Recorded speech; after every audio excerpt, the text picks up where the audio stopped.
organisé par notre Maison de l'Europe de Rennes et de Haute-Bretagne. On a déjà évoqué, entre autres, le plan de relance plusieurs fois, l'impact du Brexit sur la pêche, la position de l'Allemagne puisqu'elle a pris la présidence du Conseil de l'Union européenne. Et puis, eh bien, nous suivons un peu l'actualité et donc ce qui se passe aux États-Unis nous intéresse fortement, non seulement en tant que Français, mais bien évidemment aussi en tant qu'Européens. On se tourne vers donc ce grand pays que nous avons toujours considéré comme étant notre allié et avec lesquels on a eu peut-être quelques petits soucis, mais ça, on en reparlera tout à l'heure et on verra comment les choses peuvent évoluer.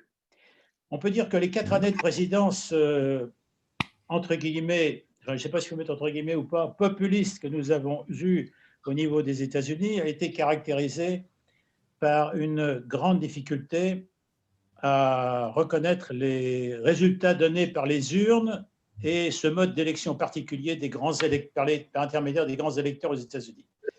Mais aussi, on a vu un certain nombre de revirements un peu chaotiques, une imprévisibilité totale de certaines réactions du président des États-Unis, la Maison-Blanche. Donc, on a estimé qu'il était intéressant aujourd'hui de pouvoir échanger au moment de ce passage d'un président à un autre, et pour lesquels on pourrait considérer que l'un est exactement l'inverse de l'autre sous certains aspects, et aussi très certainement un mode de gouvernance différent. Reste à savoir ce qu'il sera réellement. Dominique Moïsi, donc, que Jeanne-Françoise Hutin va nous présenter, nous est apparu comme l'homme de la situation. Alors pour ceux qui sont de l'ouest de la France, c'est pas compliqué. Nous n'arrêtons pas, nous, bien évidemment, sur les résultats des élections américaines, mais aussi le futur et comment est-ce qu'il faut le considérer. Aujourd'hui, nous verrons si nous allons assister à un changement majeur ou au contraire à une simple inflexion des choses par rapport à ce que nous avons connu. Jeanne-Françoise, si vous voulez bien, merci de nous présenter celui qui est très certainement l'homme de la situation pour nous donner matière à notre propre réflexion. Après ce que vous venez de dire, Michel, il me revient l'honneur de présenter Dominique Moïsi. Alors, je ne sais pas si on peut le présenter parce que, cher ami, monsieur le conseiller, monsieur le professeur, mais permettez-moi de vous dire surtout très cher ami, la question c'est, avons-nous vraiment besoin de vous présenter, vous que tout le monde connaît, parce que vous êtes toujours là quand il faut pour dire au milieu d'une situation complexe, pour essayer de trouver le sens, la sève, et identifier un peu l'avenir, ce qui nous attend. Tout le monde vous connaît parce qu'on sait la profondeur de votre analyse et de votre réflexion. Et on vous connaît, bien évidemment, comme vient de dire Michel, à travers les médias. Alors, certes, il y a, mais moi je lis beaucoup dans les Échos, vous participez à la rédaction des Échos, le Financial Times, il y a à la télévision, et puis alors même dans le journal, et puis même dans le journal Ouest France, parce qu'ici on dit le journal. Dans le journal Ouest France, et même à partir de notre Maison de l'Europe, où vous avez déjà fait l'honneur de plusieurs fois de venir pour nous expliquer le monde. On vous connaît aussi à travers des ouvrages que vous avez écrits. Et je dois vous dire que j'ai beaucoup aimé la géopolitique de l'émotion. Mais pas maintenant, tu ne vas pas y arriver. Hein. Et je viens de commencer à lire le dernier ouvrage que vous avez publié en 2017 sur les nouveaux déséquilibres du monde. J'en ai lu les 2 premiers chapitres passionnants. Merci de tout cœur pour ce beau parcours qui vous a amené à être capable d'apporter cette réflexion à tous ceux qui vous écoutent ou vous lisent. Parce que vous savez, votre réflexion, vous savez en fait regarder le monde dans sa complexité, dans sa globalité, mais aussi vous savez l'écouter et face à tout ça, vous osez dire votre pensée avec cette délicatesse et cette finesse qui vous caractérise et qu'on ne trouve pas toujours chez tous les analystes. Où avez-vous appris tout cela? Je pense que c'est tout au long de votre vie, de cette culture qui vous a été transmise et dont vous vous êtes imprégné tout au long de votre cheminement. Tout d'abord, je pense dans votre famille, qui a tant souffert des fractures du monde mais qui cependant a su vous donner ce regard qui montre que vous aimez le monde. Ce monde aussi que vous avez toute votre vie cherché à mieux comprendre, à travers les études que vous avez menées en sciences politiques sous l'égide de grands maîtres tels que j'ai noté Robert Aron et bien d'autres, et d'autres implications dans différentes structures telles que l'Université hébraïque de Jérusalem ou le Conseil de l'Europe ou l'ENA ou différentes universités. C'est pourquoi aujourd'hui, alors que notre monde est secoué d'une façon tout à fait inattendue, même si des experts tels que vous nous avez avertis de ce qui allait se passer, alors que les principes qui nous réunissent, les principes d'une démocratie humaniste, eux-mêmes se trouvent soumis à des vents contraires, à des vents qui la fragilisent, alors même que se trouvent bafoués aussi dans plusieurs régions du monde, car nous n'avons pas encore trouvé un système qui protégerait ces principes au nom du respect de toute personne, quelle qu'elle soit. Et nous venons d'en avoir le témoignage dans plusieurs régions du monde. Alors, nous avons souhaité aller plus loin dans notre réflexion, c'est pourquoi. Je ne sais pas. Vous êtes pétri de ces valeurs qui ont fondé nos démocraties et que vous êtes conscient de ce qui se passe en ce moment, où quelques hommes cherchent à redresser ce fonctionnement qui était à la dérive. Nous vous avons demandé de venir nous éclairer sur ce qui se passe dans le monde et plus particulièrement, bien sûr, aux États-Unis. Que se passe-t-il vraiment en ce moment? Nous sommes, chers amis, à votre écoute, car nous espérons beaucoup. En effet, on voit quelques hommes et quelques femmes se lever et faire face aux gesticulations de ce monde politique qui ne sait plus se mettre au service du bien commun. Ces hommes et ces femmes portent-ils l'espoir qui est le nôtre? Je vous remercie d'avoir accepté de venir nous éclairer et répondre à cette question qui est profonde chez nous tous. Chers amis, merci et nous sommes à votre écoute. Voilà, Monsieur Dominique Moïse, on va vous laisser donc la parole. Vous prenez le temps qui vous intéresse. On fera de toute façon en deux parties, comme on a l'habitude, une partie où vous allez nous instruire, nous donner matière à réfléchir. Pendant ce temps-là, ceux qui le souhaitent pourront sur le chat que vous avez envoyer des questions et puis en tout état de cause, on passera justement à la partie questions-réponses dans la deuxième partie de votre intervention. C'est à vous. Merci beaucoup, merci de ces mots d'introduction trop généreux, mais Madame Hutin sait toute l'amitié profonde que j'ai pour sa famille depuis des décennies. Et je répète à quel point je suis heureux de contribuer à l'aventure du journal que je considère un peu comme le mien parce que nous partageons les mêmes valeurs. Et c'est vrai, je ne suis pas breton, mais je suis normand d'adoption et je vous parle pas si loin de Rennes, de la Manche profonde, du pays de Tocqueville, mais pas très loin de celui de Chateaubriand. Alors, je m'excuse des difficultés techniques qui ont fait que nous n'avons pas pu nous connecter il y a une semaine, mais c'est vrai que les choses sont plus claires aujourd'hui qu'elles l'étaient encore il y a 8 jours. Ce qui est clair, c'est que Joe Biden a gagné les élections de novembre progressivement, à regret, de manière immature, comme un enfant qui refuse de rendre la balle qu'il a perdue. Donald Trump se résigne, petite phrase après petite phrase, à reconnaître qu'il a perdu. Donc le 20 janvier 2021, à 12 heures, Joe Biden sera le 46e président des États-Unis. Je pense qu'il faut, de manière rapide, revenir sur les raisons de sa victoire. La première, c'est que cette élection a été un référendum pour ou contre Trump. Et Trump a perdu ce référendum. Il l'a perdu essentiellement pour deux raisons. La première, c'est le Covid-19. C'est l'incapacité dans laquelle il s'est trouvé à reconnaître la gravité du virus et à trouver des réponses qui soient cohérentes. Il n'a pas rassuré, c'est le moins qu'on puisse dire, les Américains, et il a perdu en particulier un secteur de vote très important, les seniors, qui avaient plutôt voté pour lui dans le monde blanc en 2016 et qui ont déserté un peu son camp en 2020.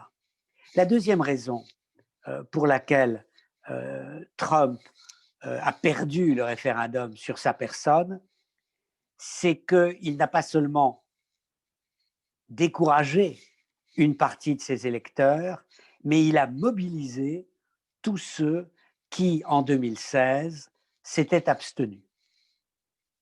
Les femmes, les Noirs, les jeunes, tous ceux qui se sont sentis, pour des raisons diverses, choqués d'être représentés par Donald Trump. En fait, ce qui est intéressant sur ce plan, c'est qu'il y a une certaine continuité entre 2016 et 2020, mais qui produit des résultats inverses. En 2016, Donald Trump va être porté au pouvoir par une vague de rejet des petits blancs contre la double présidence pendant 8 ans de Barack Obama. Eh bien, aujourd'hui, Joe Biden est porté au pouvoir par cette vague de rejet contre l'incompétence, l'imprévisibilité, la vulgarité de ce leader populiste. Il faut utiliser ce mot. Il ne faut pas avoir de pincettes à prendre. Ce mot le définit parfaitement, ce populiste qu'a été Donald Trump. Alors, très rapidement, si on regarde les résultats, on s'aperçoit en fait que, contrairement à ce qu'on lit parfois, les sondages ne se sont guère trompés. Ils avaient indiqué au niveau national une marge d'écart importante entre Biden et Trump. Elle est là. On est à près de 7 millions de votes populaires de plus pour Biden que pour Trump. Et ils avaient dit que les résultats seraient très serrés dans un certain nombre d'États clés. Eh bien, ils l'ont été, mais au bout du compte, il y a quand même 306 grands électeurs pour Biden, 232 pour Donald Trump. L'écart qui sépare Biden de Trump en 2020 est supérieur à celui qui séparait Donald Trump de Hillary Clinton en 2016. Donc, que les choses soient claires, il y a un vainqueur et un vainqueur sans ambiguïté. S'il y a un problème, c'est que Donald Trump est le plus mauvais perdant qui soit. Et deuxièmement, et c'est plus grave, il y a derrière lui un parti républicain qui joue avec l'ambiguïté et qui menace le système démocratique dans son ensemble, pour les États-Unis, mais pas seulement pour les États-Unis, pour le monde tout entier. On ne joue pas comme il le fait avec la démocratie. Alors, ça, c'est, si j'ose dire, de la manière la plus rapide, la plus succincte, le bilan de ce qui s'est passé. Quelle est la signification des événements que nous venons de vivre? Je crois qu'il y a 2 écueils à éviter. Le premier, c'est de sombrer dans une forme d'irénisme, d'optimisme incontrôlé, ça y est, la parenthèse Trump est fermée, nous allons revenir à ce qu'était le monde avant Trump, nous allons revenir à l'Amérique que nous avions connue, celle qui a été derrière nous pendant les années de la guerre froide, celle avec laquelle on avait des relations peut-être plus difficiles après la fin de la guerre froide, mais quand même, c'était l'Amérique comme modèle, l'Amérique comme guide, l'Amérique comme gendarme, l'Amérique, pour aller en simplifiant, l'assurance vie ultime des pays européens et des pays démocratiques.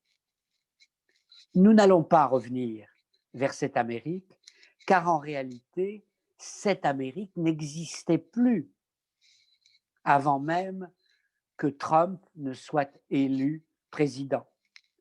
Trump, Barack Obama, dans ses mémoires, Promised Land, l'écrit noir sur blanc, Donald Trump n'est pas la cause, il est la conséquence de la crise que traverse l'Amérique depuis de nombreuses décennies. Cette société fragmentée, polarisée, avec un système démocratique qui obéit toujours aux règles de ce qu'était la petite république naissante à la fin du XVIIIe siècle, et donc un mode de dysfonctionnement de la démocratie américaine qui amenait à ce qu'on appelle, à ce que Francis Fukuyama appelait non plus une démocratie, mais une vétocratie, où le pouvoir de dire non paralysait l'ensemble du système. Donc, ne nous faisons pas d'illusions, nous n'allons pas retrouver l'Amérique rêvée d'hier. Mais ne sombrons pas non plus dans l'excès inverse. Ne disons pas, comme je l'entends parfois, même venant du Quai d'Orsay, au fond, Trump, c'était pas mal. Ça permettait de renforcer l'autonomie européenne, entre guillemets l'autonomie française, face à Washington. Trump, lui, n'a pas envahi l'Irak comme George W. Bush. Trump, lui, n'a pas trahi, comme Obama, les engagements qu'il avait pris en 2013, alors que la Syrie avait utilisé les armes chimiques contre ses civils. Oui, tout cela est vrai, et il y a quelques points en politique étrangère qui sont apportés au crédit de Donald Trump. Une autre manière de parler à la Chine et de traiter avec la Chine, en particulier sur le plan commercial. Des accords de paix que l'on peut discuter quant au fond, mais qui ont fait un peu progresser la donne, les accords dits d'Abraham, qui ont amené la paix entre Israël, les Émirats arabes unis et le royaume du Bahreïn, et une détente plus que réelle entre Israël et l'Arabie saoudite. Mais ceci n'est rien comparé au coût énorme pour l'Amérique, pour la cause démocratique, que Trump a fait subir à son pays et au monde. Jamais dans l'histoire des États-Unis, un président n'a à ce point dégradé la fonction, délégitimisé l'Amérique. L'Amérique ne faisait plus rêver, elle faisait honte. Elle était le modèle dont s'inspiraient les partis populistes au pouvoir, comme en Hongrie et en Pologne, dans l'opposition, comme en France et en Italie. Et avec cette ambiguïté en Grande-Bretagne, avec Boris Johnson, qui était très différent dans son essence de Donald Trump, mais qui en fait s'entendait finalement assez bien avec le leader américain. Donc je crois qu'il faut éviter deux écueils. Celui de croire qu'on va retrouver le passé, celui de considérer qu'il ne s'est rien passé. Non, nous avons échappé au pire. Depuis plusieurs mois déjà, j'écrivais en particulier dans mes chroniques de Ouest France que Donald Trump et les années Trump arrivaient à leur fin. Je dois dire, rétrospectivement, que je ne suis pas sûr que le résultat ait été le même s'il n'y avait pas eu l'épidémie de Covid-19 et son impact sur l'économie américaine et mondiale. Alors voilà, ça c'est, si j'ose dire, les premiers points de mon analyse. Deuxième point, on est européen, on est français. Je vais me concentrer sur les questions de politique internationale. Qu'est-ce que tout cela signifie pour nous? Alors, le premier point, là encore, le même balancement. Avoir Trump ou Biden à la Maison-Blanche, ça n'est pas la même chose pour l'Europe, pour la France et plus globalement pour le monde. Il y a des changements évidents qui vont transformer le climat dans lequel nous allons fonctionner. Et ces changements, ils sont incarnés par des hommes.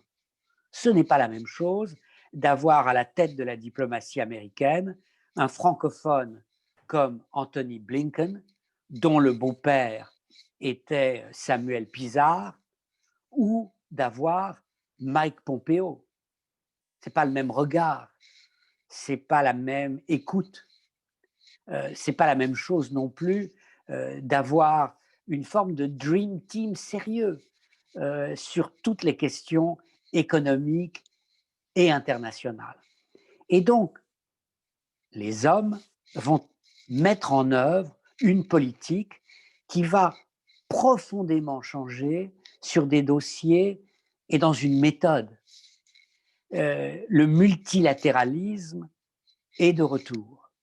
L'idée que certains trouvaient confortable d'une Amérique d'abord, America first, America alone, l'Amérique seule, qui permettait soi-disant d'avoir une marge de manœuvre beaucoup plus grande pour nous, cette idée, eh bien, elle est remise en cause fondamentalement par le retour, tout de suite, de l'Amérique dans les accords de Paris sur le climat. Et c'est essentiel pour notre planète. La première puissance mondiale va avoir un comportement responsable en matière de climat. Le premier pays que va visiter Joe Biden, ce ne sera pas l'Arabie Saoudite, ce ne sera pas un pays comme l'a fait Donald Trump, ce ne sera pas un pays asiatique comme l'avait fait Barack Obama ou un pays africain. Le premier voyage de Joe Biden, il sera en Europe. Et il sera, bien évidemment, à Berlin. L'Allemagne est le pays le plus important d'Europe comme partenaire économique pour les États-Unis, mais l'Allemagne, c'est aussi le symbole de la continuité rassurante. Angela Merkel est là pour accueillir Joe Biden. Alors, nous, Français, je crois que plutôt que d'en être jaloux, nous devons nous en réjouir et faire en sorte qu'il y ait un couple franco-allemand qui domine le dialogue transatlantique du côté européen. Mais c'est à nous de jouer. C'est à nous de faire en sorte qu'il en soit ainsi. Si nous nous enfermons dans une logique défensive qui mettrait en avant, comme je l'entends parfois au Quai d'Orsay, la défense de la laïcité à la française face aux attaques des libéraux ou ultralibéraux américains, plutôt que la défense de la démocratie à l'occidentale face aux pressions chinoises, eh bien nous allons dans un mur. Aujourd'hui, il me semble clair qu'il y a une raison majeure de redémarrer sur de bonnes bases le dialogue transatlantique. Et cette raison majeure, elle porte un mot, elle porte un nom, c'est la Chine. Je crois que si, en Europe, on ne tire pas les leçons de ce qui vient de se passer entre l'Australie et la Chine, on ne comprend rien à l'évolution du monde. Voilà un continent très grand, très riche, mais peuplé de moins de 30 millions d'habitants, qui a posé des questions embarrassantes, mais légitimes à la Chine, qui demandait mais d'où vient le virus? Comment avez-vous réagi? Est-ce que vos informations sont fondées? Beijing, Pékin, a considéré que ce discours était inacceptable et exerce des pressions économiques majeures sur l'Australie, augmentant par exemple de 300% les droits de douane sur le vin australien. C'est un message pour le monde occidental. Si nous voulons résister à la Chine, ce qui est, me semble-t-il, la première de nos priorités, si nous voulons défendre nos modèles démocratiques, nous avons deux choix très clairs. Le premier, c'est d'être ensemble. L'Europe fait le poids face à la Chine. L'Europe et les États-Unis font plus que le poids face à la Chine. Et le deuxième point qui est essentiel, et Joe Biden va en fait y consacrer la priorité des priorités, c'est partir de l'idée que la politique étrangère commence à la maison. Pour résister à la Chine, l'Amérique, les pays européens doivent réparer leur démocratie, doivent faire la preuve que le modèle démocratique est encore supérieur au modèle autoritaire. Le coup majeur de Donald Trump, dans son arrogance, son inefficacité dans le traitement du Covid-19, c'est qu'il donnait des arguments à Pékin qui pouvaient dire au monde, regardez, vous avez un clown qui prétend diriger un pays démocratique à Washington, l'Amérique est le pays où le bilan du Covid est le plus élevé. Vous avez chez nous un modèle autoritaire, efficace. Est-ce que vous ne devriez pas aller de notre côté?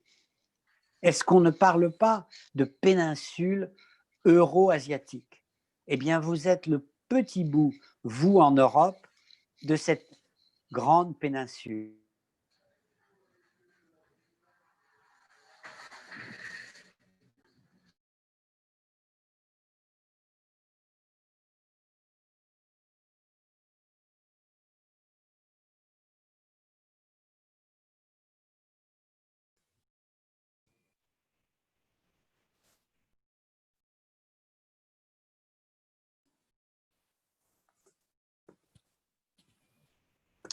On n'a plus le son. Non, on n'a plus le son.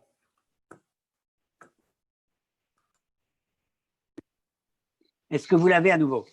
Oui, Et vous avez mon image? oui. Bon, pardon. Vous m'avez perdu combien de temps? Une minute à peu près. Alors, je recommence. Pardon, la technique a... Enfin, vous m'avez suivi jusqu'à présent, Oui. hein? Allô? Oui, c'est bon, Oui, c'est bon, oui, c'est oui. bon, c'est bon, c'est C'est bon. bon, très bien. Alors, non, ce que je disais, c'est que sur le plan de la politique étrangère et du rapport de l'Amérique au monde, la marge de manœuvre de Joe Biden risque d'être faible, dans la mesure où si les démocrates ont gagné la Maison-Blanche, ils risquent de ne pas avoir la majorité au Sénat. Il y aura des élections partielles pour les 2 sièges de sénateurs de Géorgie le 5 janvier. On ne sait pas ce qui va se passer, mais il faut se préparer au fait que le Parti républicain risque de conserver la majorité au Sénat. Ce qui rendra... Dominique, Oui. je vous coupe juste une petite seconde. Je vais simplement demander à Chantal Thiriot d'arrêter de partager son écran, si c'est possible. C'est tout en haut, tout en haut. Vous pouvez arrêter. Je n'arrive pas à accéder à l'option de mon côté. Oui, j'avais tout à l'heure et là, je n'ai plus. Juste arrêtez de partager votre écran. C'est tout en haut de votre écran et vous arrêtez l'affichage. Dominique, vous pouvez continuer. Voilà, merci. Donc, je peux?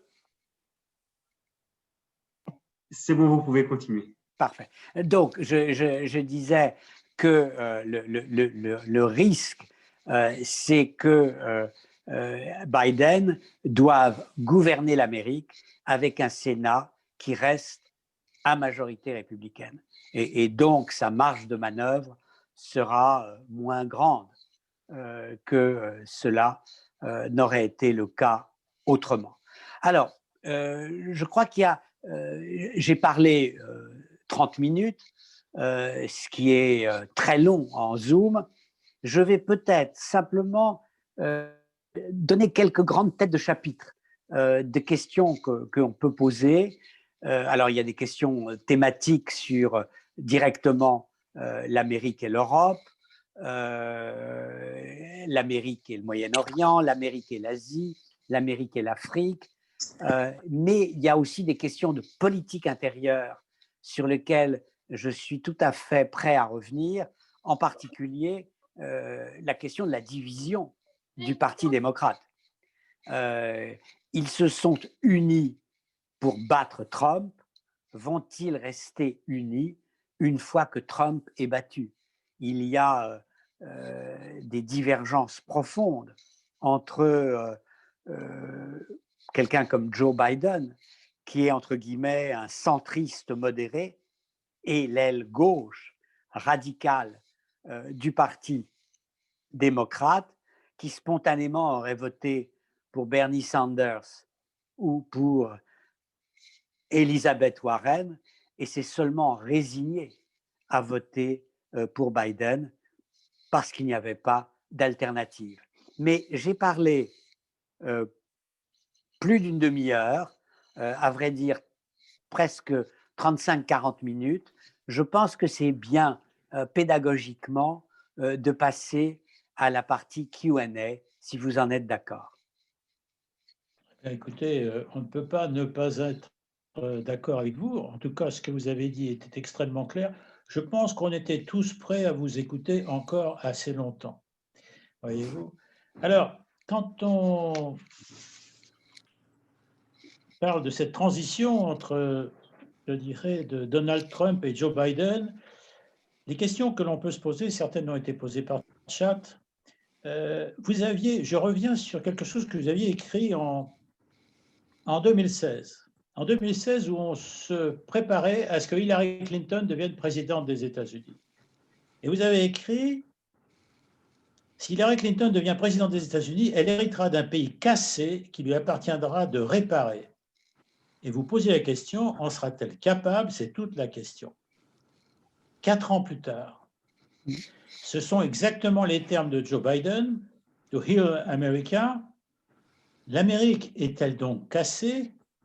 Dans quel sens? Vous avez parlé des cassures internes au Parti démocrate. Vous avez cette grande cassure entre démocrates et républicains, entre les États-Unis du centre et les États-Unis du littoral, démocrates d'un côté, républicains de l'autre.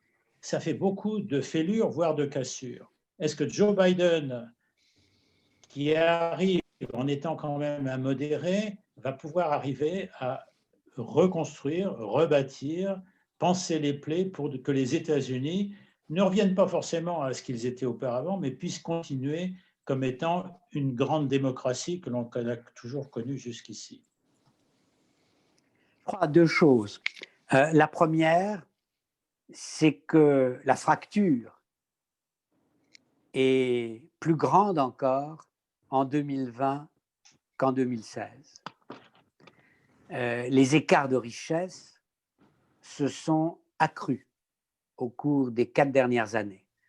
Une des caractéristiques des années Trump, c'est que les très riches sont devenus encore plus riches et que les très pauvres sont devenus encore plus pauvres, surtout depuis la crise du Covid-19.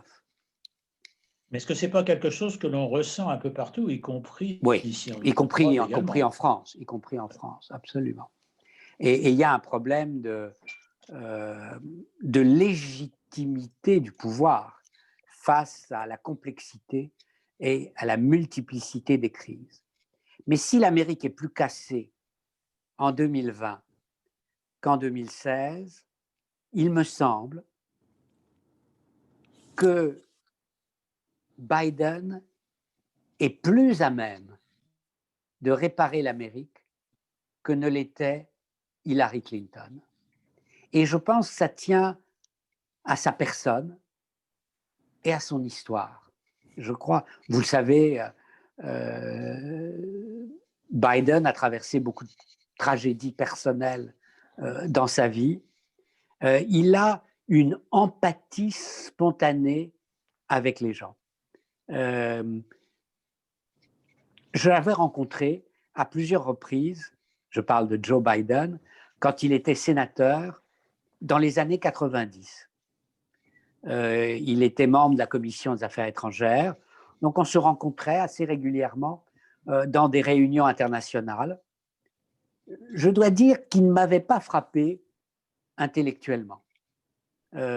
Ses interventions étaient sérieuses, compétentes, mais n'étaient pas fulgurantes.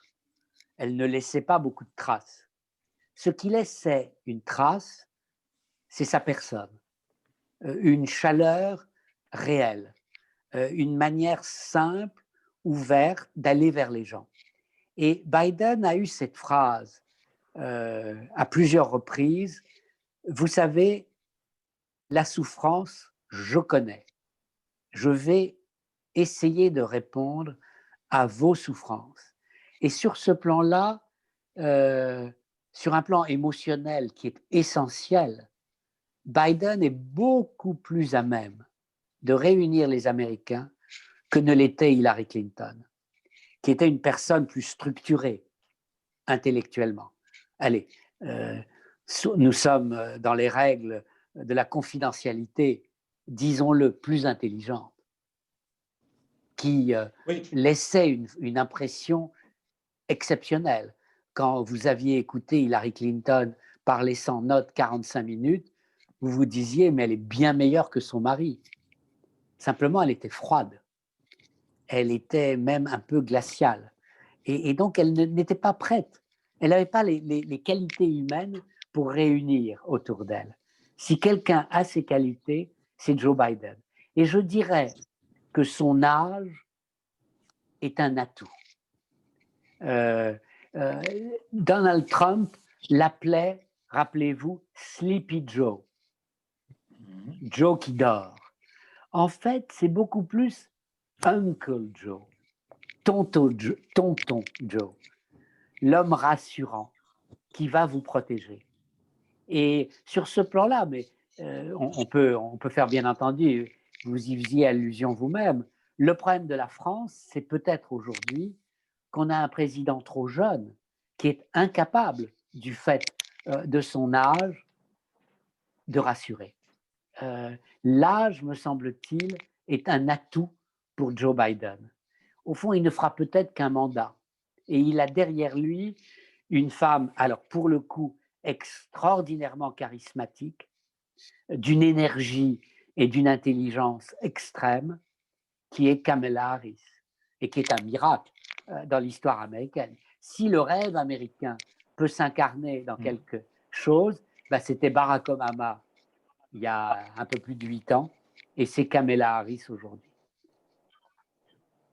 Voilà, Oui, c'est un bien peu une sûr. Alors, réponse.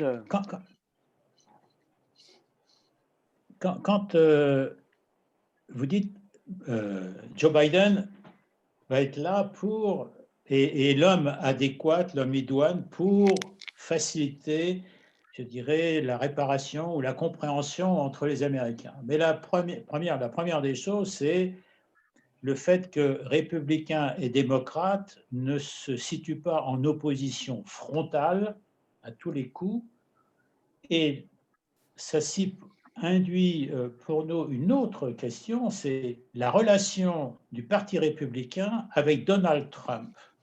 Donald Trump va partir en tant que président.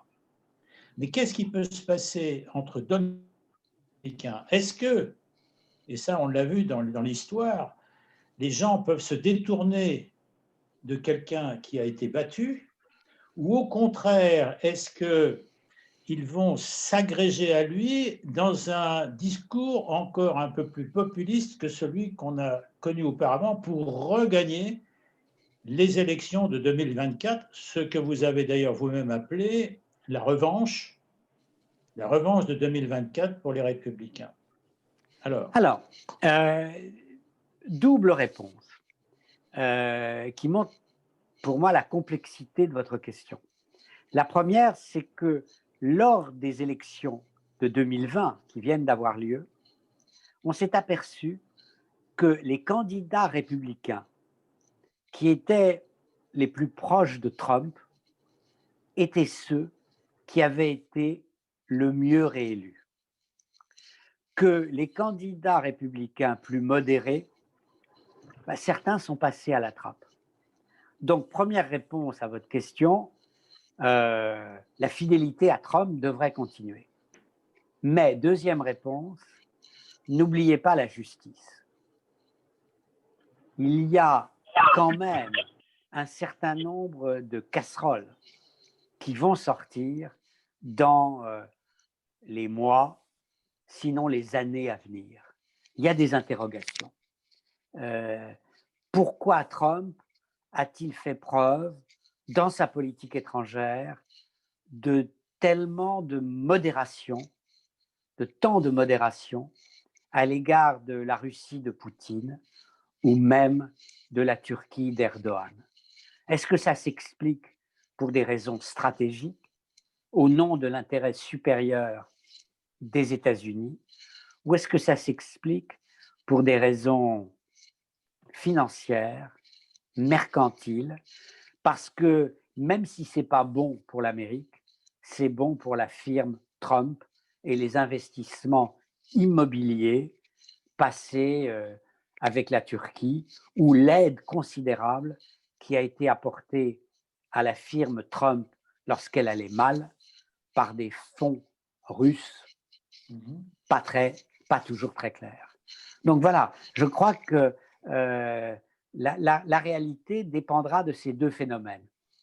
Est-ce que les juges vont rattraper et dépasser les tendances populistes, forçant les républicains à retrouver une certaine forme de dignité? Je n'en sais rien. Mais c'est dommage. Mais dites-moi, là, ce que vous dites là m'interpelle beaucoup, ou du moins ce que vous avez dit, parce que vous avez dit en 2020, qui est-ce qui a battu Donald Trump? C'est Donald Trump lui-même. Oui. Vous dites Ah, voilà. En 2024, enfin, si on va par là un peu plus loin, qu'est-ce qui pourrait battre Donald Trump? Les démêlés juridiques qu'il peut avoir. Mais où est le discours à la fois démocratique, le discours des idées, si la personne que l'on s'est choisie dans un parti comme leader est d'un côté battue par un virus et dans un deuxième cas par des juges. Alors Ouais. que normalement, on devrait Mhm. pouvoir se situer dans le domaine des idées. Est-ce qu'à ce moment-là, ça veut dire que, d'une certaine manière, la démocratie américaine est un peu malade aujourd'hui? Oui. Non, non, mais la réponse est claire. En même temps, pour utiliser une expression chère au président de la République et que je trouve quand même très confortable, en même temps, Joe Biden a un projet sur lequel il a été élu. Réconcilier les Américains entre eux, réparer l'Amérique à la fois au plan moral et au plan physique. Est-ce que enfin l'Amérique va s'occuper de ces infrastructures qui sont, quand vous voyagez là-bas, une infrastructure du tiers-monde, parce que sa modernité était très antérieure à celle des autres. Enfin, faites un voyage en Asie et faites un voyage aux États-Unis, eh ben, la différence est considérable et n'est pas en faveur des États-Unis lorsqu'il s'agit d'infrastructures. Alors, en même temps, ce que je voulais dire, c'est que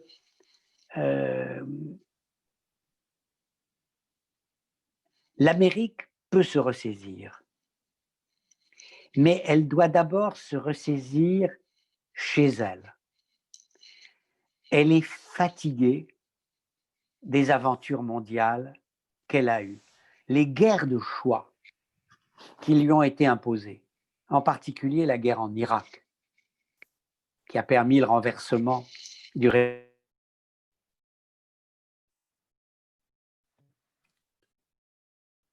On n'entend plus. Monsieur Moïse, votre micro est coupé.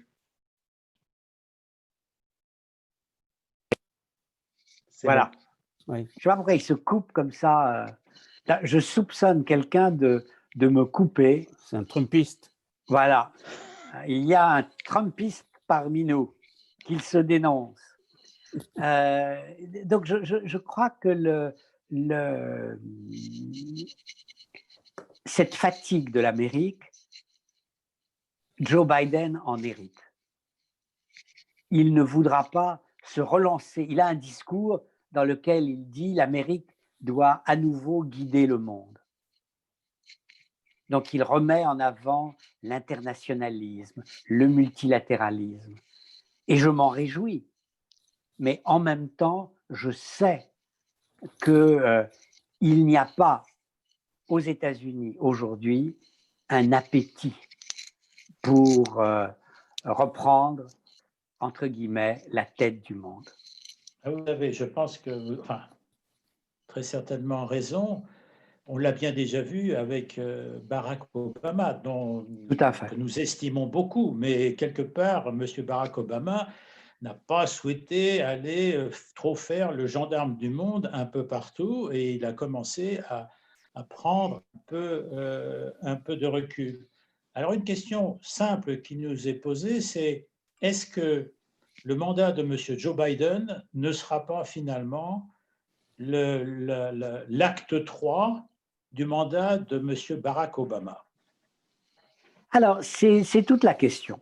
Est-ce que Biden, c'est Obama 3 ou c'est Biden 1?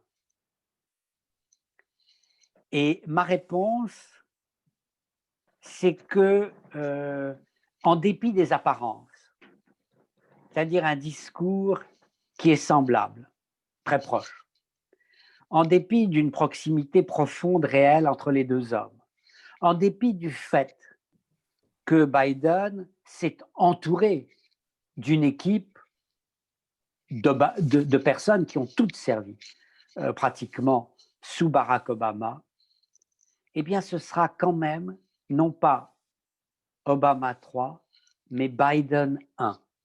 Et pourquoi cela? Parce que le monde a profondément changé au cours des 4 dernières années. Et le changement le plus important intervenu dans le monde au cours des 4 dernières années, c'est la montée en puissance exponentielle de la Chine. Barack Obama ne devait pas faire face à une Chine sûre d'elle-même, dominatrice, pour plagier les propos du général de Gaulle. Donc on est dans un contexte géopolitique qui a profondément changé. Et il devra faire du Biden 1, parce qu'il n'a pas le choix qu'il en soit autrement.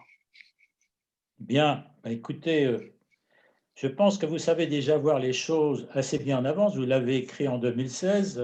On va donc partir sur je dirais, cette conception ou cette vision que vous avez du futur des États-Unis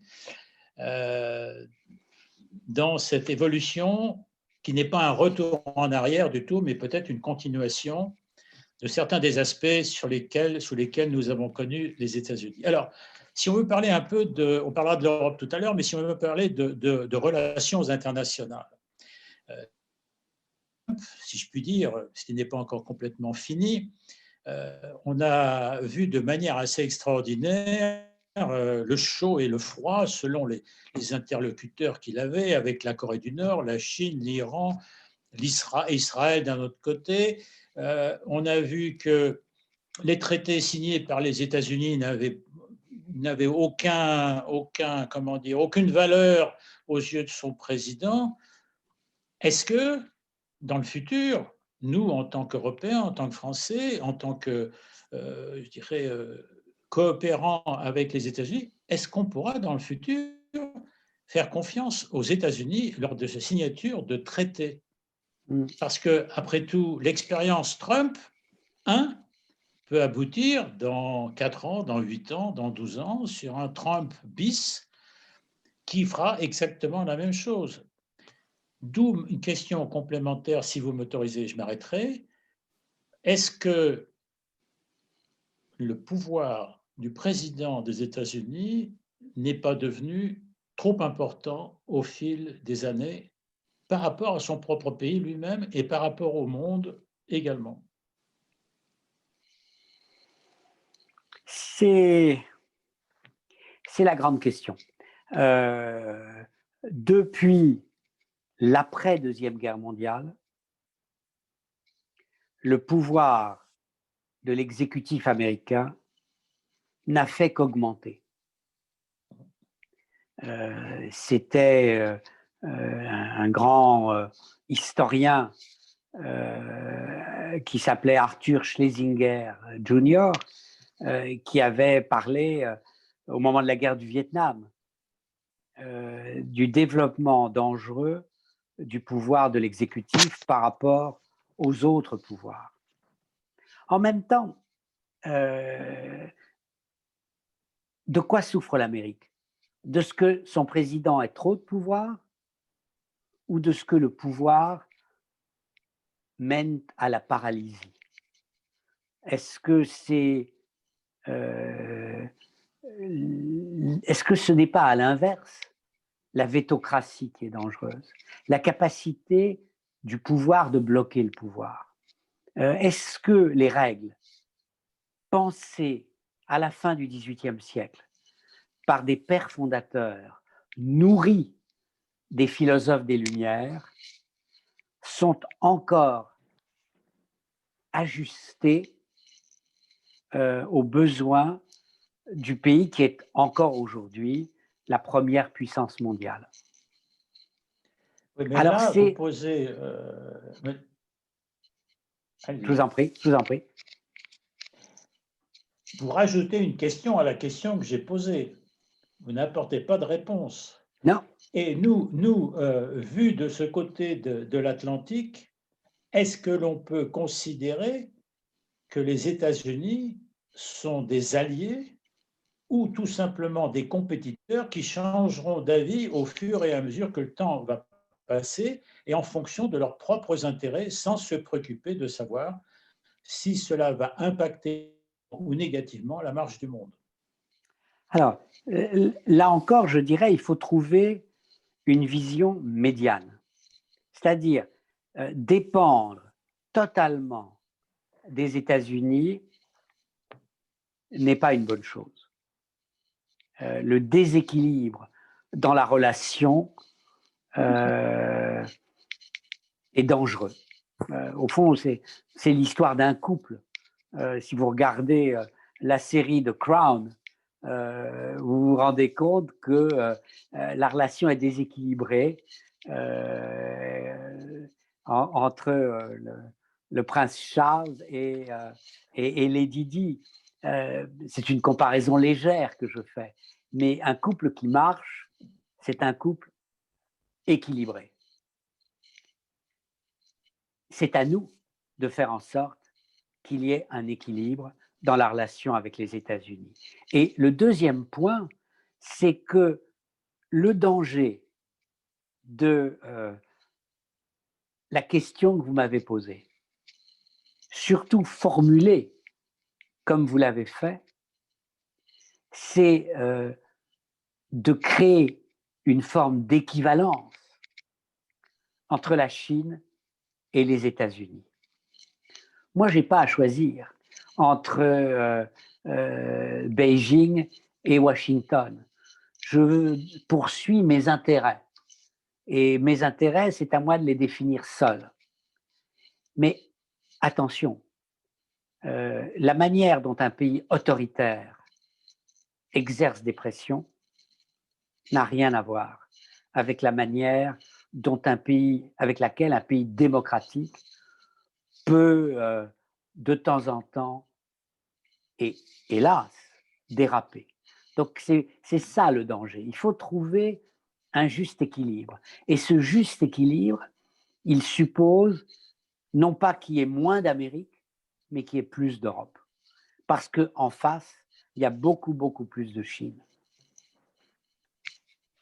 Tout à fait. Ben, écoutez, vous nous donnez l'occasion de la transition. Je vous avais dit qu'on aborderait bien évidemment le sujet de l'Europe, puisque c'est très bien de parler des États-Unis d'un côté, de la Chine de l'autre.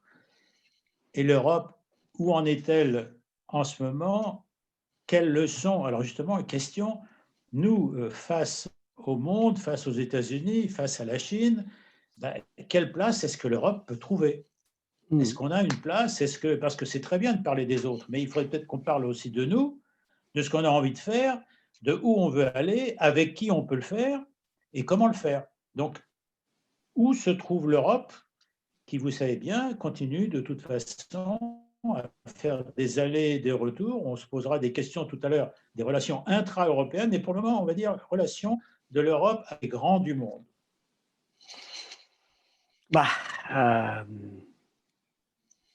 Si je regarde l'impact du Covid-19,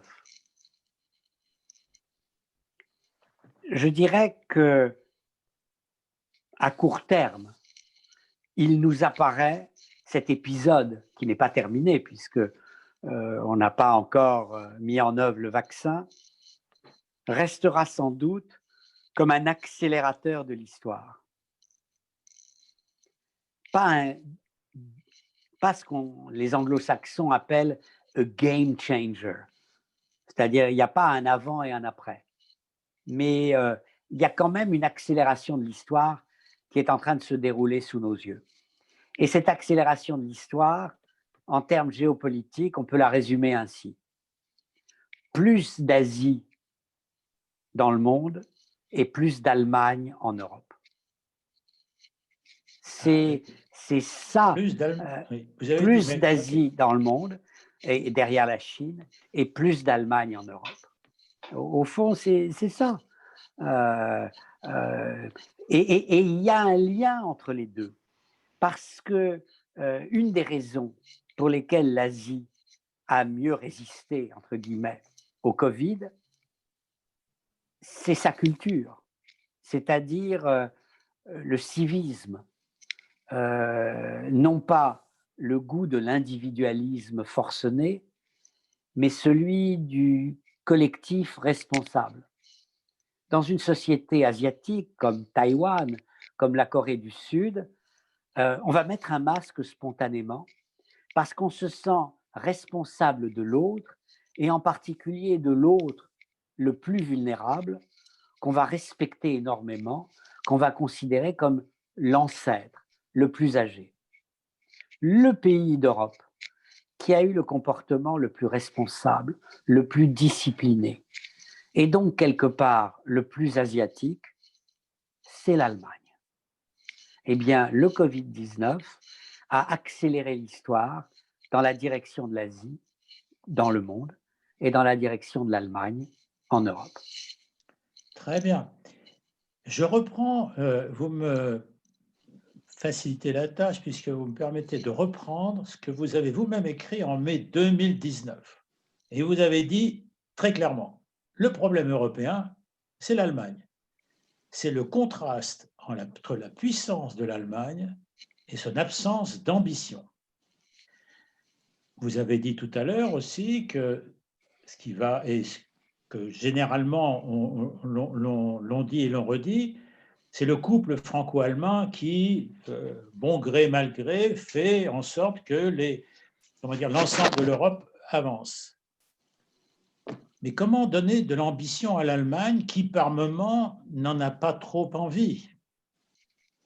Et elle n'a pas trop envie de suivre la France qui, elle, aurait plutôt des ambitions un peu internationales en étant gendarme ici, régulateur ailleurs, en travaillant avec, je dirais, les pays d'Afrique. L'Allemagne, elle, est un peu en retrait.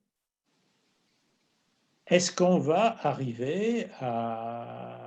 Est-ce que l'Allemagne va de nouveau être ambitieuse, sachant qu'elle ne veut pas l'être trop compte tenu de sa propre histoire?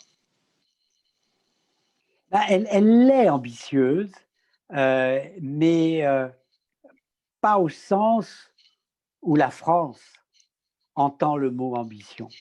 En fait, j'ai dû écrire une fois que la France et l'Allemagne étaient séparées par deux nostalgies opposées. La nostalgie allemande, c'est la République de Bonn, le moment où l'Allemagne retrouve une prospérité extraordinaire derrière la protection américaine. La nostalgie française, c'est un peu la nostalgie du général de Gaulle. Et ces deux nostalgies sont inadaptées. Mais je disais à l'époque, quand j'écrivais ça, que compte tenu de l'évolution du monde, la nostalgie française correspondait plus aux défis de la planète que la nostalgie de l'Allemagne.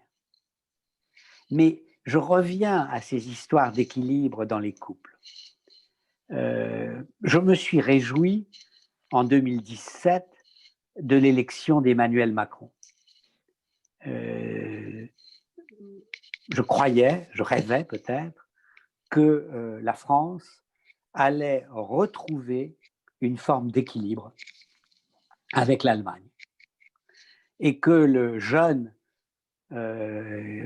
président français allait entraîner l'Allemagne dans sa vision du monde. En fait, les choses ne se sont pas passées comme cela, essentiellement parce que le président français n'a pas réussi, comme il souhaitait le faire, à convaincre les Français, en France même, de la clarté de son action, de la légitimité de sa vision. Et donc aujourd'hui, on est revenu à une situation beaucoup plus traditionnelle dans le couple franco-allemand, qui, de mon point de vue, n'est pas saine, c'est-à-dire qu'il n'y a pas assez de France face à l'Allemagne. Alors c'est vrai, Angela Merkel va partir demain. Et après 15 ans au pouvoir, elle laissera bien évidemment un grand vide. Mais nous ne devons pas nous réjouir du fait que, puisqu'on a moins de France, il faut qu'il y ait moins d'Allemagne. L'idée, c'est que je ne peux pas aller jusqu'à votre niveau, mais j'espère que vous allez descendre vers le mien. Ça, c'est une vision qui me paraît en réalité très négative, très dangereuse.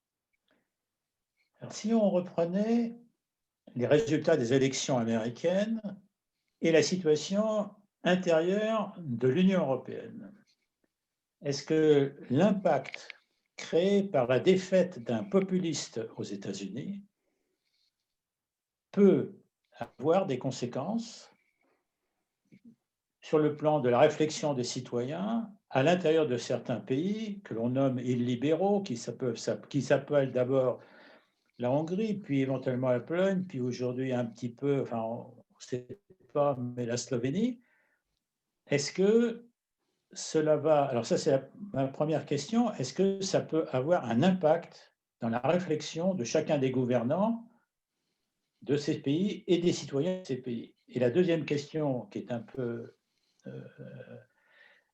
pas la conséquence, mais le corollaire, on a nos amis britanniques qui nous quittent, et ils nous ont quittés en pensant qu'ils allaient avoir en face d'eux un pays qui sont les États-Unis, qui allait pouvoir, entre guillemets, non pas remplacer, mais faciliter quand même leur propre évolution. Avec l'arrivée de Joe Biden, je pense que les calculs de M. Boris Johnson se trouvent un peu à plat et que donc il va falloir aussi que lui-même réfléchisse avec qui il peut former un couple, du moins former un groupe d'amis.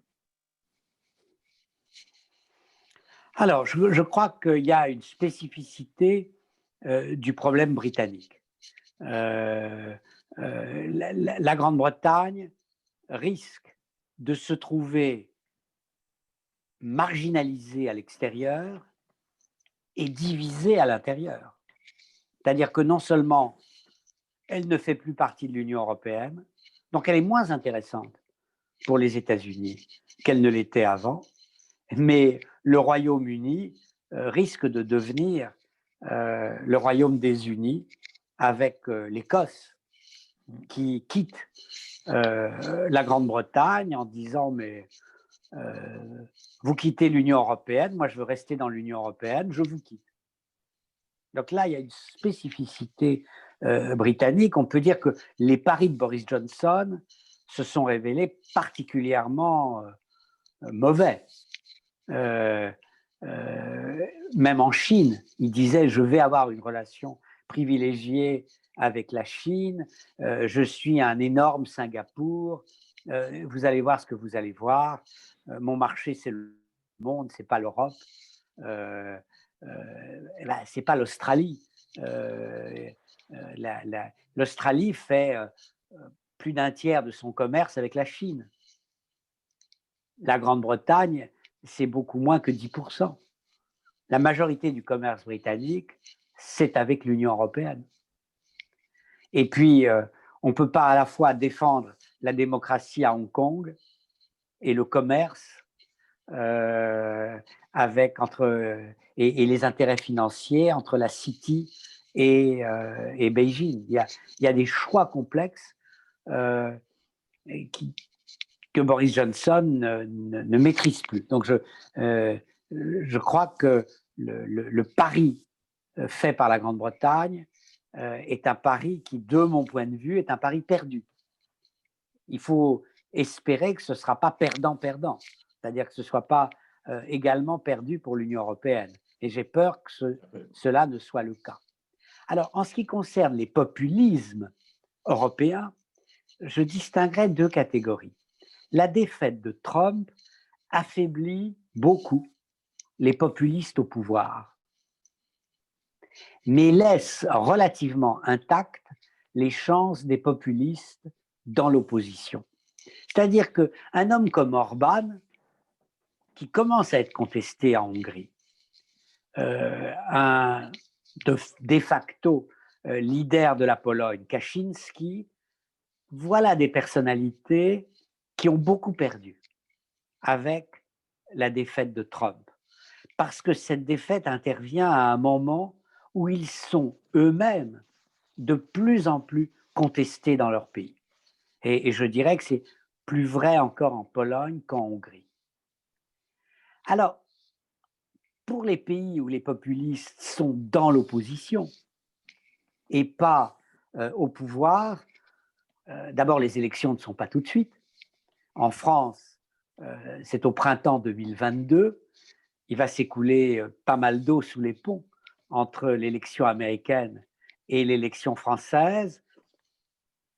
Les électeurs français ne vont pas se déterminer en fonction des choix faits par les électeurs américains à l'automne 2020. En fait, c'est là et là la situation française est effectivement préoccupante, quoi. Il faut que le vaccin arrive, il faut qu'on sorte par le haut de cette phase de Covid-19 pour que les forces modérées, démocratiques, libérales, classiques rebondissent. Pour le moment, ça ne se passe pas très très bien.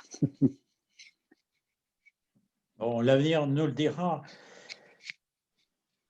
Position de l'Union européenne. Je vous cite encore, hein, parce que comme vous écrivez beaucoup, et en plus vous écrivez des choses qui sont tout à fait intéressantes et qui permettent de réfléchir, ben, je me permets de...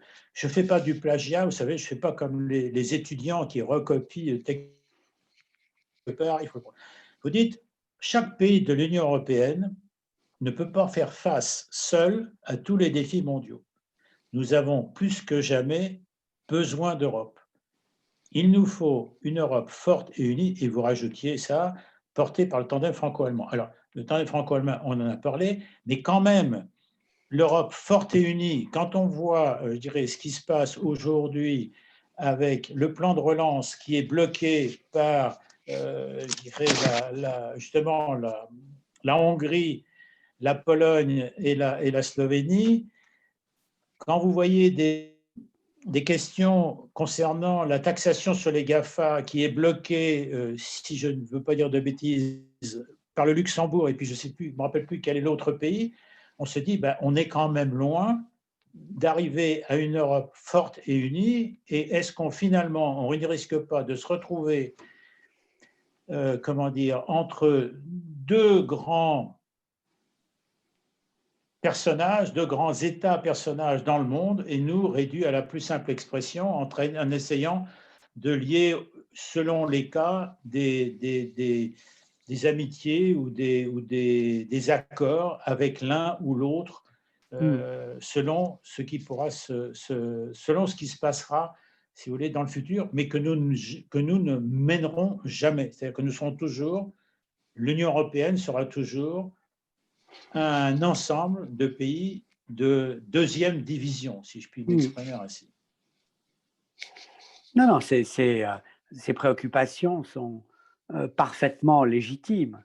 Il y a un désintérêt pour l'Europe aux États-Unis qui est grandissant. L'Amérique, elle se tourne vers l'Asie comme rivale et comme marché. Elle regarde l'Afrique pour des raisons internes. Elle regarde un peu moins le Moyen-Orient, encore un peu moins l'Amérique latine. Mais s'il y a un continent qui est en chute libre dans tous les sondages d'opinion aux États-Unis, c'est l'Europe. Et au sein de l'Europe, il y a un pays qui souffre tout particulièrement, c'est le nôtre, c'est la France. J'étais ce matin en contact avec le conseiller culturel de France aux États-Unis. Il me disait qu'il y a 20 ans, il y avait 41 départements de français dans les universités américaines. Aujourd'hui, il n'y en a plus que 17. Une chute considérable. Ça ne les intéresse plus. Et non seulement ça ne les intéresse plus, mais ils dénoncent la France.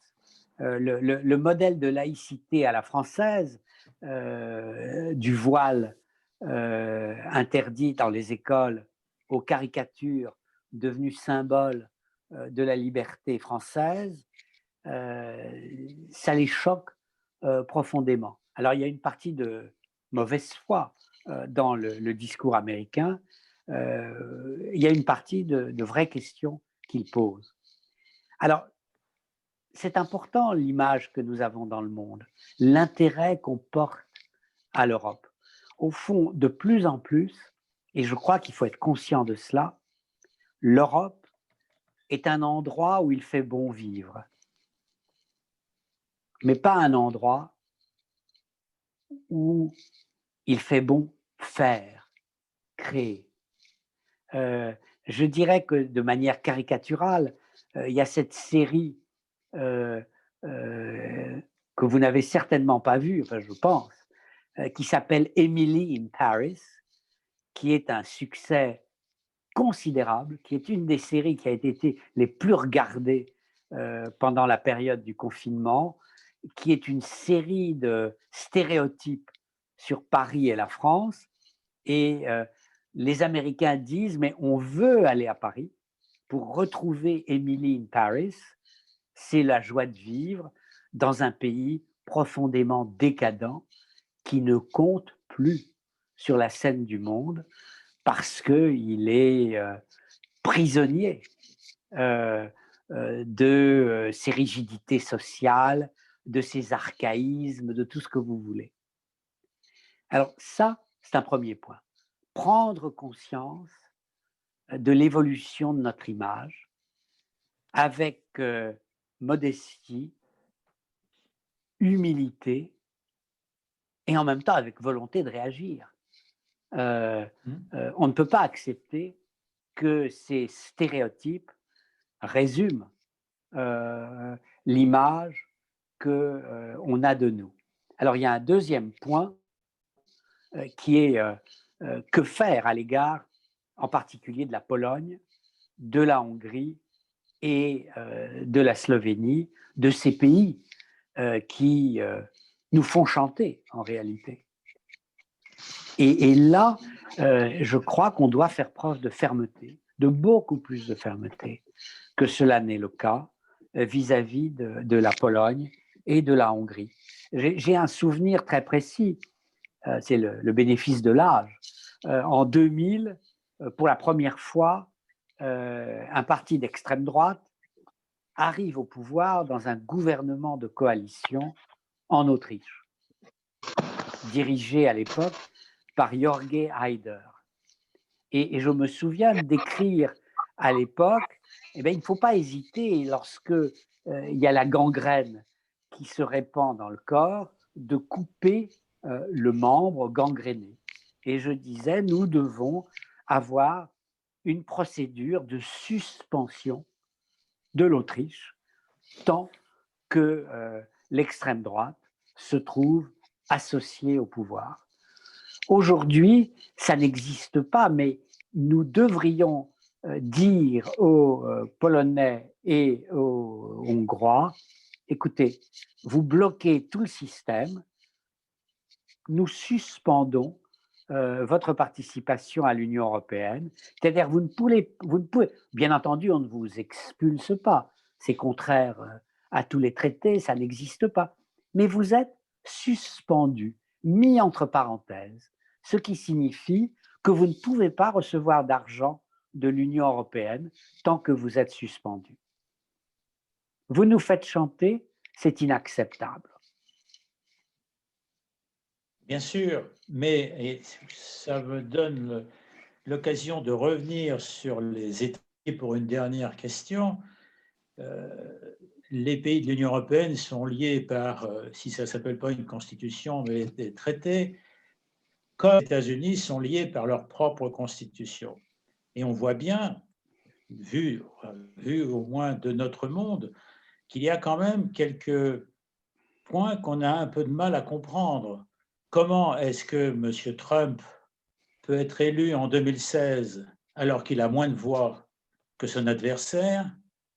Comment un pays peut-il nommer éventuellement à vie des gens à la Cour suprême, des juges à la Cour suprême, qui sont quand même un endroit extraordinairement important pour faire avancer, évoluer, décider en toute, en toute sérénité, en toute indépendance, ce que le pays doit faire.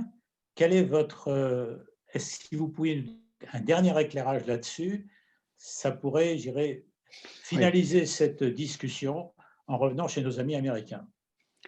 Je dirais que il faut comprendre la pensée des pères fondateurs.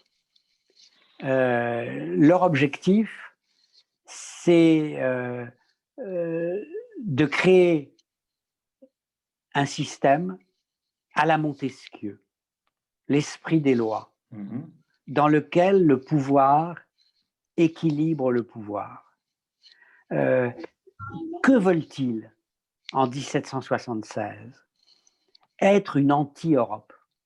Qu'est-ce que l'Europe à leurs yeux? C'est l'intolérance religieuse, le despotisme ou la monarchie absolue, ou le régime simplement, entre guillemets, autoritaire, et c'est la guerre qui vient avec cela. C'est vraiment, on est dans Montesquieu. Hein. Vous rajoutez un petit peu de Rousseau et vous avez les principes qui fondent la pensée des pères fondateurs des États-Unis. Donc il faut vraiment 3 pouvoirs. Le pouvoir exécutif, et George Washington refuse d'être roi. On lui propose d'être le roi des États-Unis. C'est la chose logique au départ. Alors un monarque constitutionnel, mais un roi. Et il dit non, pas du tout, je refuse. Il faut que on choisisse tous les 4 ans le meilleur. Et je ne veux pas que le sort de l'Amérique dépende de la qualité plus ou moins grande de mes enfants, de mes petits-enfants et de mes arrière-petits-enfants. Donc il faut un pouvoir exécutif fort, un pouvoir législatif fort, et ce pouvoir législatif, il doit être composé de 2 chambres. Et la deuxième chambre, eh bien, elle a un pouvoir de contrôle. Et la deuxième chambre, elle va représenter les États. Et on va donner à chaque État le même nombre de sénateurs, même s'il y a des États beaucoup plus peuplés que d'autres. C'est la protection au sein du système de l'autonomie des États par rapport au pouvoir fédéral. Et pour équilibrer tout cela, il faut un pouvoir des juges, des sages. Et ces sages, pour éviter qu'ils soient soumis à l'influence de l'exécutif ou même du législatif, on va les nommer à vie. Alors le problème, c'est que ce système était parfait pour la petite Amérique de 1776. Il est devenu inapproprié pour l'Amérique de 2020 parce que les Américains n'ont pas respecté l'esprit des lois. En fait, le pire, ça a été la politisation de la nomination des juges. Les présidents ont commencé à nommer des juges, non pas en fonction de leur qualité, mais en fonction de leurs opinions. Et ça, on a introduit le poison dans le système. Et puis à partir du moment où la société américaine s'est polarisée, ce qu'on appelait l'Agreement on Fundamentals, qui était la base du fonctionnement du système, a disparu. Il n'y avait pas un accord sur les fondamentaux, il y avait un désaccord sur les fondamentaux. Et on a cette polarisation terrible de la société américaine. Je vais juste terminer par, non pas une citation de Rousseau ou de Montesquieu, mais en fait par quelque chose de beaucoup plus proche de nos sociétés contemporaines, surtout à l'heure du Covid, ce sont les séries télévisées. Il y en a une basée sur un roman de Philip Roth qui s'appelait The Plot Against America, le complot contre l'Amérique, qui est passionnante et terrifiante à la fois, qui est une leçon et qui montre ce qui est une dystopie. Qu'est-ce qui se serait passé si? Et le point de départ de la série, c'est que Lindbergh se présente aux élections contre Roosevelt en 1940 et Lindbergh l'emporte. Charles Lindbergh, le pilote qui a traversé l'Atlantique pour la première fois.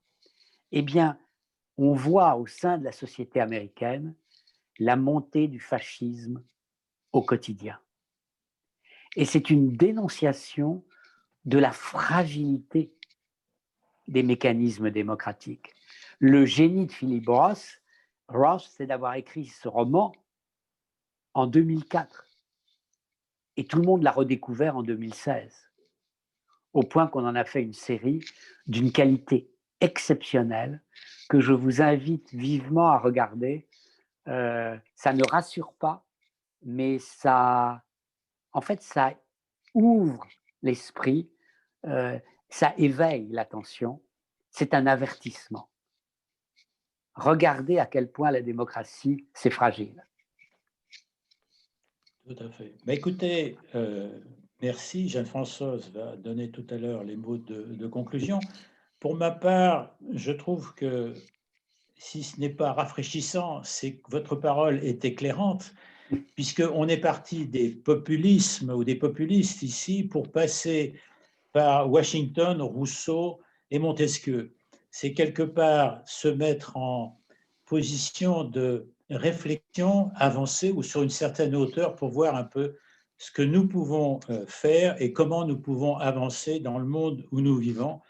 Et la dernière phrase que vous avez mentionnée m'apparaît extrêmement importante. Toutes les démocraties sont extraordinairement fragiles. Fragiles. Je vous remercie très sincèrement. Merci à vous. J'ai essayé de mener au mieux, je dirais, le questionnement à la fois de ceux qui nous ont écrit et puis quelques autres qui m'avaient été envoyés auparavant, puis quelques-unes de votre serviteur et des gens qui sont de la Maison de l'Europe. J'espère que tous ceux qui nous écoutent et nous voient sont satisfaits, non pas de vous, parce qu'il n'y a aucun souci de ce côté-là, mais je dirais de la manière dont nous avons mené les choses. Avant de laisser la parole à Jeanne-Françoise, je voudrais simplement, si vous me donnez encore une petite minute, c'est annoncer la prochaine webconférence que nous allons faire. Ça va se passer le lundi 14 décembre de 18h à 19h30 et sur le thème suivant, l'Europe, est-ce un sujet trop secondaire dans les programmes scolaires français? Nous aurons comme intervenant, comme invité, M. Thierry Chopin. C'est Thierry Chopin qui est un politologue, conseiller spécial à l'Institut Jacques Delors. Je laisse tous ses diplômes, etc. Directeur de recherche à Sciences Po Paris, visiting professor au Collège d'Europe à Bruges. Donc, vous devez très certainement l'avoir connu. Oui, oui. Voilà. Il est un peu plus jeune que moi. Mais non. mais non. Donc, il viendra parce qu'il a rédigé un rapport pour l'Institut Jacques Delors qui s'appelle « Enseigner l'Europe en France, ancrer la dimension européenne dans l'enseignement secondaire français ». C'est peut-être par là qu'il faut commencer pour faire en sorte que l'Union européenne devienne un organe et un interlocuteur fort dans le monde de demain. Moi, je vous remercie, en tout cas très sincèrement et très personnellement, et je vais passer la parole à Jeanne-Françoise si elle nous entend et si elle veut bien remettre en route son micro. Cher monsieur, cher ami, merci à vous en tout cas. Merci à vous.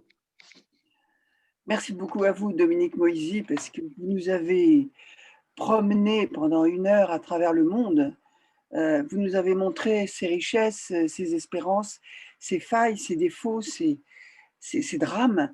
Vous ne nous avez pas du tout rassurés, mais vous avez, et ça je vous en remercie parce qu'il ne faut pas s'endormir, vous nous avez, parce que moi j'aime bien les gens debout, les gens qui avancent, vous nous avez par contre, vous renforcez notre conviction qu'il nous faut absolument essayer, modestement, chacun où nous sommes les uns les autres, à faire découvrir que chacun, nous sommes responsables de ce qui se passe, à éveiller le sentiment de citoyenneté, c'est-à-dire notre responsabilité dans peut-être mon quartier, ma ville, ma région, mais aussi dans le monde. Et c'est vrai que ce que vous nous avez décrit sur la fragilité des démocraties fait appel à, en fait, est actuellement tout à fait, c'est très vrai, quand on voit que justement dans le rapport de monsieur Thierry Chopin, qui va venir nous entretenir de son travail, quand il dit qu'il n'y a que 29% des Français qui pensent que l'Europe, c'est quelque chose qui vaut la peine d'être, qu'on se préoccupe, 29%, et on est les derniers de la classe par rapport à tous les autres pays de l'Union européenne. Donc nous avons un véritable travail à faire de formation, d'information, d'éveil, et de montrer que c'est super de se sentir responsable et de penser qu'on peut quand même essayer de faire avancer les choses. C'est un sentiment qui est certes, qui doit être personnel avant d'être collectif, mais il faut qu'il soit collectif. Espérons que nos présidents, que l'Allemagne et la France vont pouvoir continuer de travailler ensemble et que nous allons travailler en jouant le jeu, sans nous critiquer les uns les autres pour avancer ensemble. Merci beaucoup, Dominique. Merci à vous. On a beaucoup appris et merci de nous avoir secoués beaucoup. Merci beaucoup à tous. Bonne soirée. Merci. Merci. Et merci à tous ceux qui nous ont écoutés. Nous espérons et nous souhaitons que vous avez été satisfaits de cette heure et demie passée ensemble. Nous vous souhaitons une excellente soirée et au plaisir de